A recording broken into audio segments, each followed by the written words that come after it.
Okay, so I wanted to continue where we sort of left off, which was looking at particular verses on the Sermon on the Mount.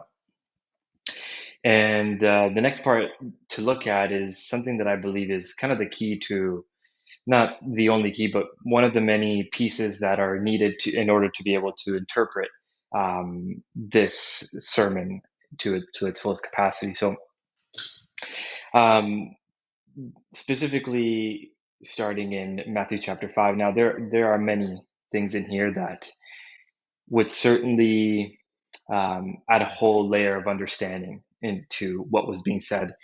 Um, one of which we won't really focus on, but there is great um, there is great depth to this, and it follows this theme of inversion of expectations that you see throughout all biblical literature.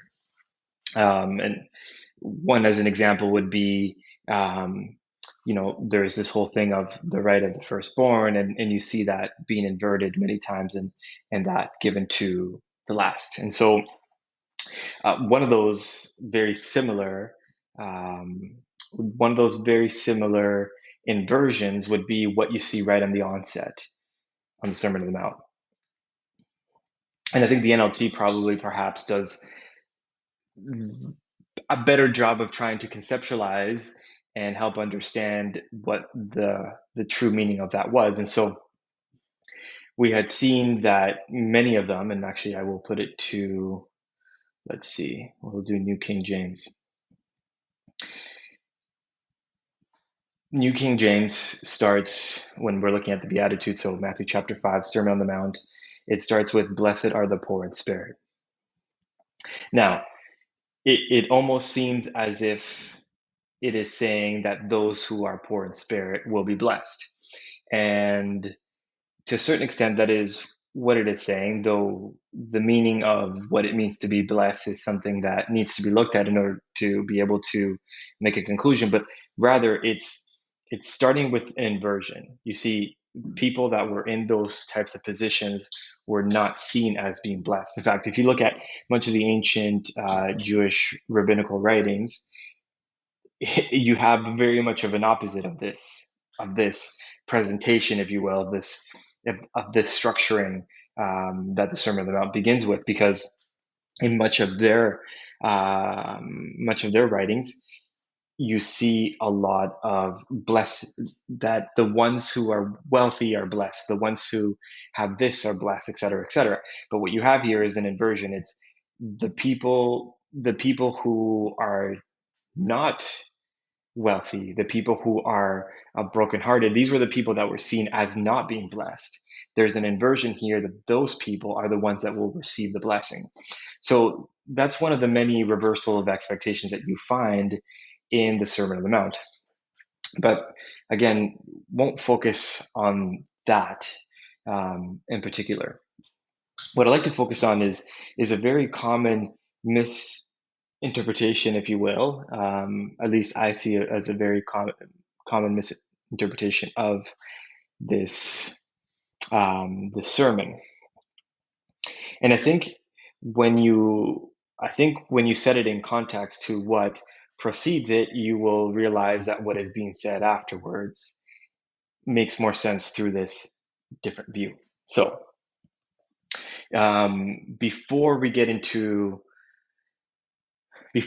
this, what seems to be a deconstruction of the common belief system, the Jewish common belief system at that time, before we get into what seems to be a deconstruction, you have almost this preface in which Jesus is trying to, it almost seems as if he is trying to protect himself for what he's about to say that could be misinterpreted and that could put him in a really bad position. But it's not necessarily just that. It's the recognition that what is being said is actually just the purpose, meaning of the original things that were said. And so, okay, we look at um, Matthew 5, verse 17, and it says, "Don't think I came to destroy the law or the prophets. I did not come to destroy, but to fulfill." It, and I always kind of look at it from this perspective, because it's almost as if he didn't say that, before he said everything that else that he said, then it's very possible that everything would have ended at that point for him, because this seems like a very radical overthrow of what has been previously understood. So he prefaces it with, "Don't think I came to destroy the law, the Torah, or the prophets. I did not come to destroy, but to fulfill." That means to fulfill. I think the Greek word there is plero, which means to bring to its full understanding. "For surely I say to you, till heaven and earth pass away, one jot or one tittle by no means will pass from the law," lowercase, "till all is fulfilled." Now, the question to ask yourself, well, is, has heaven and earth passed away? And so, well, the answer is no. So then, by implication, the things that are written there still stand. Okay? Therefore, whoever therefore breaks one of these least commandments and teaches men, so shall be called the least in the kingdom of heaven. And this is something that he addresses like consistently later on as the Pharisees and others create ways of fulfilling the law, but what it does in essence, it actually reduces the law down, because the moment that it is made doable by human actions, if one of these steps is followed, then you have accomplished the law, then you are reducing the law to its fullest and to its capacity. And this is definitely something in modern Christianity that is, I mean, especially this section is very much forgotten, if you will, or not prefaced before saying the rest. And so you get into this full set of these introductions to all these points that are made that seem as if one thing is being said that is not being said. And that thing or that statement is, "You have heard that it was said to those of old." And you hear that, well, not, I mean, the people at the time heard it, but you see it in the text as the introduction to every sentence. So you have "murder begins in the heart," or not the introduction to every sentence, but rather the introduction to a whole set of thoughts. And so you have this section of murder beginning in the heart, and it starts with, "You have heard that it was said to those of old." And one thing that's really important to understand, especially at this time, was very similar to the times of the Dark Ages, in which the church and those in its authority, which would be the priests, and if you would to compare with the Dark Ages, again, priests, bishops, popery as well. Many in the religious hierarchy would be the ones that had the understanding of what the scriptures meant and what they were interpreted to mean. And so this is the key, one of the keys to understand what is being said here, because if you don't understand that, what you will think is happening is that he is saying that everything that was said before is no longer applicable, and I'm giving you a new understanding. And so he starts with saying, "You have heard that it was said to those of old, you shall not murder, and whoever murders shall be in danger of the judgment. But I say to you, whoever is angry with his brother without a cause shall be in danger of the judgment. And whoever says to his brother without cause shall be in the danger of the council. Whoever says, you fool." And then it says, "Therefore, if you bring your gift to the altar, and there remember your brother has something against you, leave your gifts there before the altar and go away.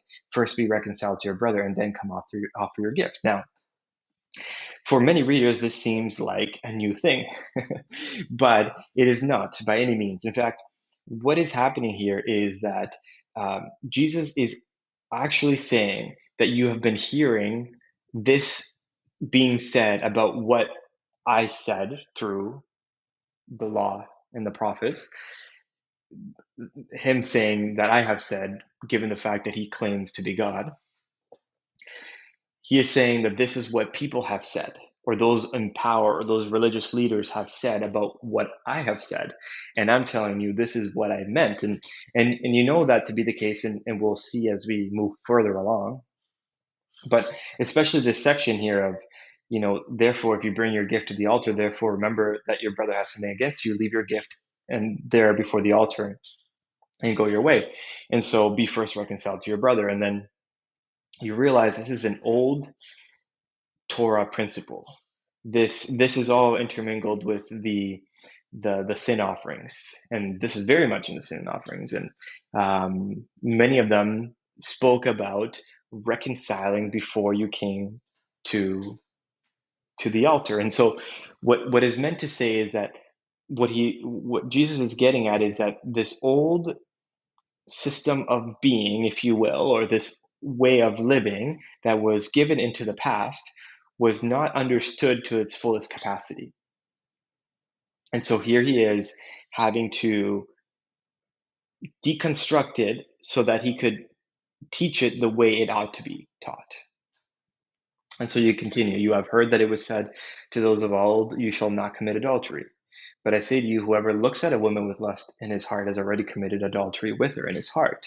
And you say, well, this is something new, but it's not. In fact, you can go to the book of Job, and actually in Proverbs it says, how can I look at a woman with lust in my heart and commit a sin against God, right? So this idea was very much there. It was very much there. What had happened was that the Pharisees and the Sadducees and all these leaders had made the law doable, and this is actually still believed in very much so in Jewish tradition and Jewish law today, that it is impossible to that it is not a sin to visualize other people in a sexual manner, um, that sin is only in the action. That's the way that they view it. So they would look at something like pornography as not. Now I won't say all, but I have heard of many say that things like pornography are not problematic. It is the act itself. And so again, this is what he's addressing. And he continues, furthermore, it has been said, and then he goes on to say, again, you have heard that it was said to those of old, you shall not swear falsely, but you shall perform your oaths to the Lord. But I say to you, do not swear at all. And so, again, what had happened was that the Pharisees had come to the point where they had no desire to actually fulfill the oaths that they had sworn to fulfill. And so they would swear by anything but God. In fact, in the Old Testament, they were told to swear by God. That's actually how they were instructed to create their oaths, by swearing before God.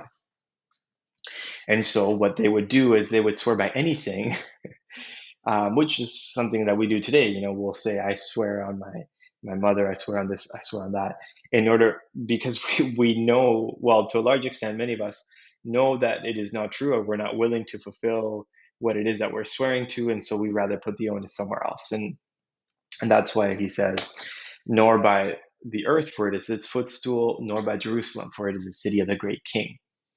Nor shall you swear by your head, because you cannot make one hair black or white. And then he continues on, you have heard that it was said, an eye for an eye and a tooth for a tooth. Now, this is one of those that as well is very misunderstood.